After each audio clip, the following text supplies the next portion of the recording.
Tu savais qu'au cœur de Paris se trouve un monument bien plus vieux que la ville elle-même, plus vieux que l'Empire romain, et que celui-ci n'a pas encore dévoilé tous ses mystères. L'obélisque de Luxor, dressé au centre de la place de la Concorde, est plus ancien que Paris elle-même. Quand il fut taillé dans le granit rose, 1000 ans avant que Lutèce ne voie le jour, des pharaons régnaient sur l'Égypte et les dieux solaires dominaient les cieux. Ce bloc colossal, témoin des premières civilisations, a vu défiler des millénaires avant d'être confié à la France.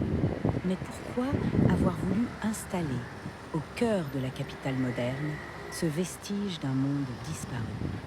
Les uns disent que les rois de France cherchaient à inscrire Paris dans une lignée plus vaste que son histoire, à la rattacher à l'éternité des empires.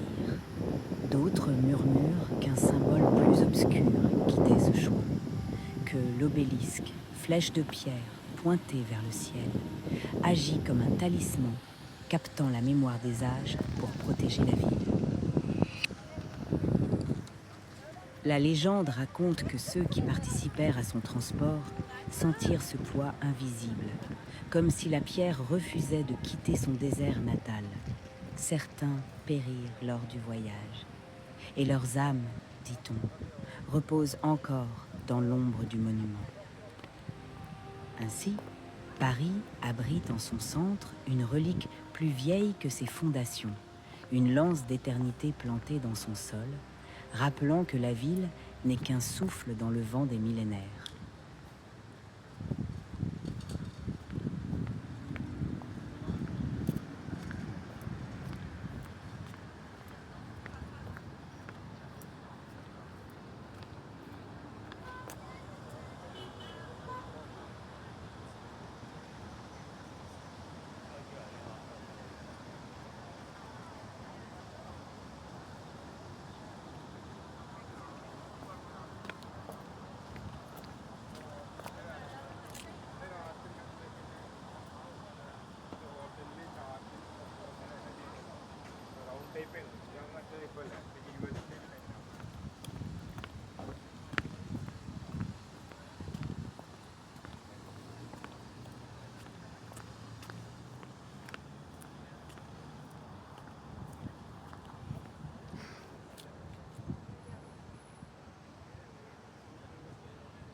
Ok, vous avez tous vu. Ici, vous avez l'obélisque. D'aucuns vont se poser la question, mais c'est quoi ça? Eh bien, ces choses-là, c'est là où il y a les mystères. Ce bloc de granit a été conçu il y a cela plus de 2500 ans, avant Jésus-Christ, avant que Moïse ne naisse. Voilà. Eh bien, ce géant-là était déjà conçu. Mais les Joseph, parce que c'est autant de pharaons, les Joseph, les Moïse et tout, les Jacob ont vu l'obélix-là, qui est ici présent. C'est un témoin oculaire. Cet obélix-là est plus vieux que même la ville de Paris. Ça provient de l'Égypte. C'est un don de l'État égyptien aux Français. Voilà. C'est une divinité. Cela regorge des énergies. Et ici, eh bien, ça fait la force de Paris. Vous savez, ces choses ici, lorsque nous les filmons, on va penser que c'est seulement du côté du diable. Mais je vous le dirai ceci, que là où il y a le diable, il y a Dieu. Les deux choses vont de pair. C'est comme lorsqu'on parle des pyramides. Ça là aussi, ça rentre dans le même cadre que les pyramides. Ça regorge de mystères. Les inscriptions qui sont ici, eh bien, c'est significatif. Voilà. Si vous connaissez l'histoire du temple de Salomon, là on vous parle de deux piliers. Et ici, quand vous regardez très bien, là quelque part là, l'obélix là était placé au devant du temple soleil. Bon, ça c'est une façon de dire. Mais aujourd'hui nous avons le grand soleil. Le grand soleil qui est Christ. Voilà.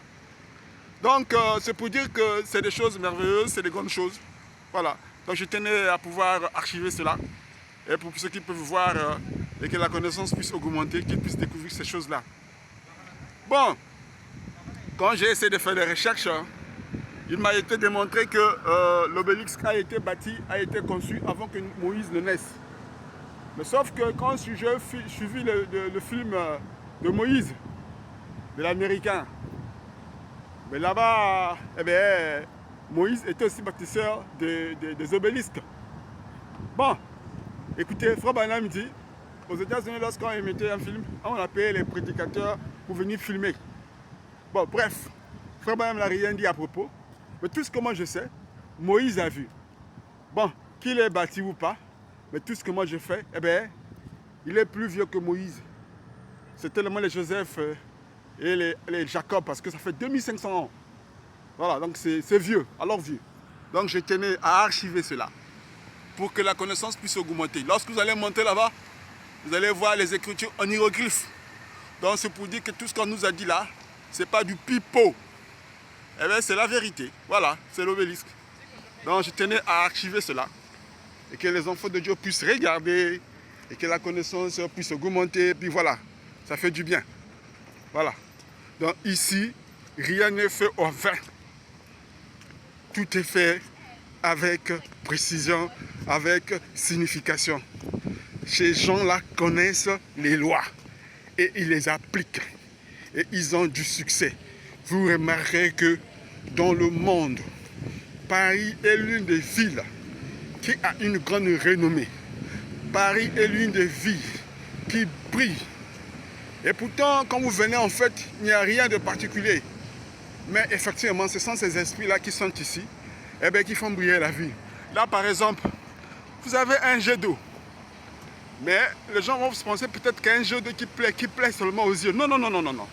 Tout ceci, c'est significatif. Le Mundele ne fait rien pour rien. Lorsque un Mundele fait quelque chose, eh bien, ça veut dire qu'il y a gain de cause. Voilà. C'est significatif. Donc, vous devez avoir tout cela en tête. Shalom à vous. Merci.